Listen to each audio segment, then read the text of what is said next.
let me ask each of you to look in your crystal ball, and I'll lead this off, Gilbert, or I'll pose it to you. If you were to look out 5 years, what would you see as the mix of this business, the complexion of this business? Sure.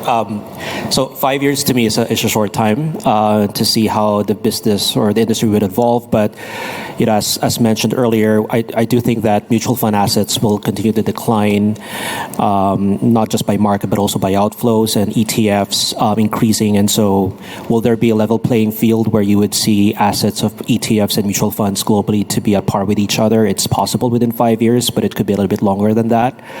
But I do think as you move forward beyond 5 years and 10 plus years, I do think that that's going to happen. And at the same time, alternative strategies that are offered to the retail customer and high net worth individuals will grow in popularity and could be as much as 20 to 30% of total assets in the registered fund arena.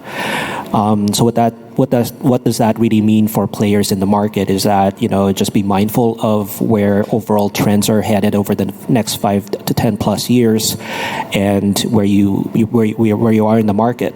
Are you a big player that have the ability to spend the capital to get into these business lines or not? And if not, there are obviously opportunities to sell the business, partner with others, and that's why we're here to help, make sure those transactions go well. Thank you. Jesse? Yeah, I don't know if I have a prediction, but I do wonder what is going to happen to sort of the middle class of mutual funds. And so, we have the largest asset managers, and we've talked here for the last hour about how the largest asset managers, and we know who those are going to continue to get bigger. They're going to continue to increase scale and size, and they'll be just fine, generally. And then you have your kind of smaller niche boutique firms that have their specialized products, and they'll either survive on their own or they'll look for opportunities to sell those businesses to larger managers. But what will become of that large swath of sort of middle market managers over the next 5 or 10 years? I mean, M&A, as we've talked about, is an option and something, as Neil said, that they have to seriously consider. But if M&A, for whatever reason, isn't something they're able to do right now, what are they left with?